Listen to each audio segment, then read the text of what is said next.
I've been playing board games with my two favorite humans on the entire planet.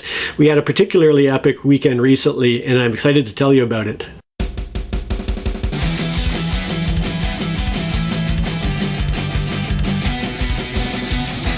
I have two kids. Evan is an 11-year-old and Wyatt is a 9-year-old. Over the past year or so, we haven't really been playing very many games. They sort of reached an age where it was just much more fun to be out playing with their friends, hanging out with the neighborhood kids and that sort of thing. Obviously wearing masks at the same time because Canada is lagging a little bit on the vaccination front, but they have been spending a lot of time with their friends, and it's something I highly approve of. I figure if they have the choice between socializing with friends and being active and outdoors versus sitting around a table with me playing a game, I think the former is probably a healthier way to go for the most part. But for some reason, the other weekend, Evan decided that we were going to play games all weekend, and we were going to just play as many games as possible. So I was like, all right, sounds good to me. And the first game he picked out was Le Fantôme de l'Opéra. This is a two-player game that is from the same designers as Mr. Jack, and it really is essentially a kind of distilled down, somewhat easier version of Mr. Jack. There is that asymmetrical thing happening where one player is the hidden character, the other player is the inspector trying to find them, and in that manner it has a lot of similarities to Mr. Jack, but is kind of its own thing at the same time. It's really quite a brilliant little game. I have played this with Evan in the past, at least once or twice, but it had been quite a while since we had played and I had to review the rules for him. As it turns out, he caught on pretty quickly, although the first game he was playing the Phantom and I was the inspector or the investigator, whatever they call it. And on turn 2 of the game, it just worked out that I had gotten his 8 suspect narrowed down to 2 already, and then by turn 2 or 3 I basically won the game in an especially rapid fashion due to having everything pretty much narrowed down for me on turn 2. But after that, he got the hang of it, and in our second game where he played the Phantom, he actually beat me, and then we switched roles. I played the Phantom, he played the investigator, and Evan won a second time. So he managed to beat me twice in a row with Le Fantôme. Next up, I decided I was going to teach him how to play Star Realms, and Star Realms is another two-player game, and it is based on, well, it's very much a very simple, straightforward deck-building card game, and it's a 1 versus 1 where you're trying to get the opponent's life down to 0 before your own life gets down to 0, and it is a pure deck builder. It's what the game is all about, and it does what it does really well. So I taught the game to Evan. He picked it up instantly. The concept of the deck builder was something that we've done a little bit before in games like the Quest For El Dorado. So he's done a bit of deck building and he caught on super quick. In fact, in his very first game he ever played, he beat me, and then he followed that up by beating me a second time. So once again, he got a couple of victories. And I will emphasize that I play to win. I don't let my kids beat me, and I'm really doing the best I can. So this is him outplaying me and doing well on his own. Next up, we had Brain's Family, and I don't know if that's the full title. I'm gonna have to look it up, but it's a very much a puzzle game where you are racing against each other to form connections to castles and dragons using pathway tiles. And it's a game that starts off pretty simple, where on the first round of the game you're just connecting to the castles. Then if you've accomplished that, in your next round you have to connect to the castles and a dragon, and then finally to win the whole thing you have to be the first to connect to the castles and both dragons. And it starts off pretty straightforward in that first round, but by the third round it can take quite a long time to solve that puzzle of connecting to everything properly. In fact, the game we played this time, and it's one we're both quite experienced in, we've played it quite a lot, and this time we both were on the third round in terms of having to connect to everything, and it took us probably over 20 minutes of just puzzling it out. In fact, maybe even half an hour. It was quite a long time in any case, and finally Evan made the connections and managed to beat me at that game. Our next one was a 3-player game, and it is one that we had started some months back, and it is Arcadia Quest, played with the Pets and the Mounts expansions, and we were on scenario 3 of the Mounts campaign, and we had started this particular scenario several months previously, but due to how infrequently we play games anymore, it had been sitting on this table for weeks and weeks, and we finally got back to it to finish up this scenario. And wouldn't you know it, Evan beat us in this Arcadia Quest game. After that, I had some things to do, so Evan and Wyatt decided to play a game of checkers with each other, which Evan won.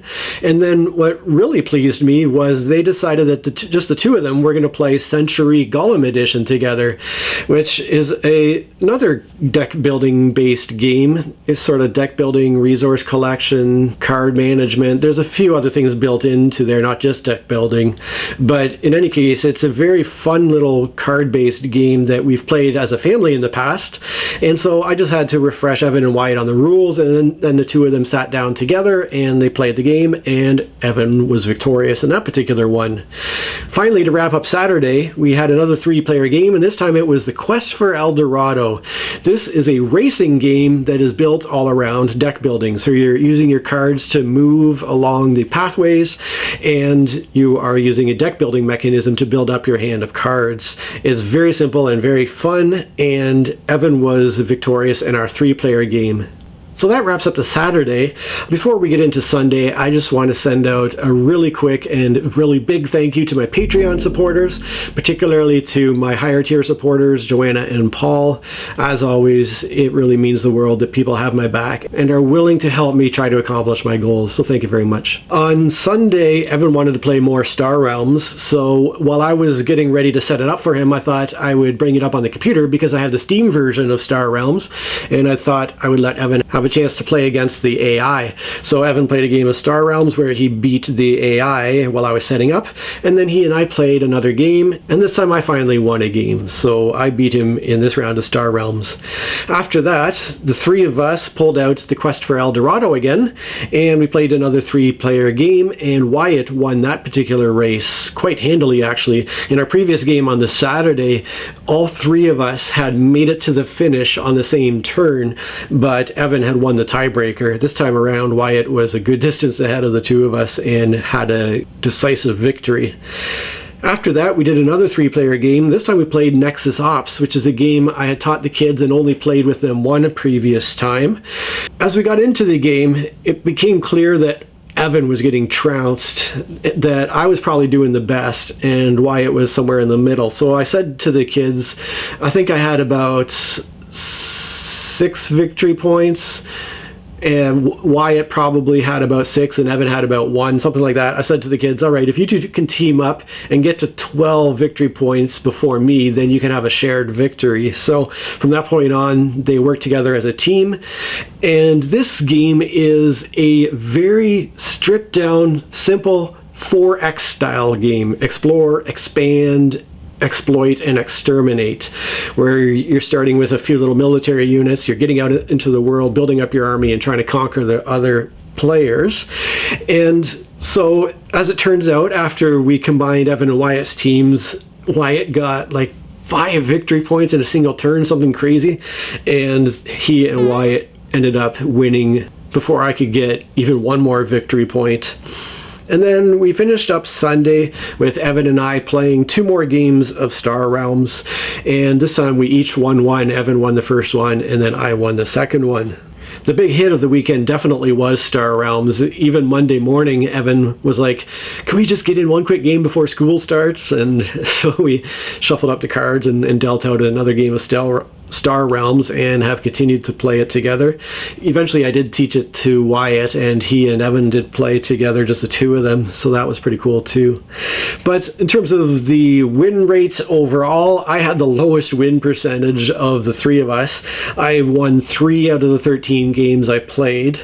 Wyatt ended up winning 2 out of the 6 games that he played, and then Evan played the most games. He played 16 games in total and won 11 of those 16. So he was definitely the big winner for the weekend. Or were we all big winners for the weekend?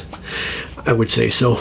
So anyways, was cool to get back into some board gaming again. I'd love to hear what you've been playing. If you've been able to get some gaming done, please do let me know in the comments.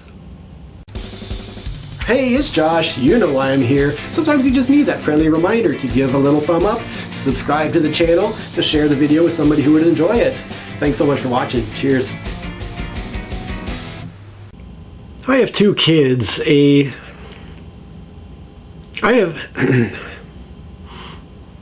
have two kids. 11. But for some reason, the other weekend, Evan just decided, on turn 2 of the game, just by sort of,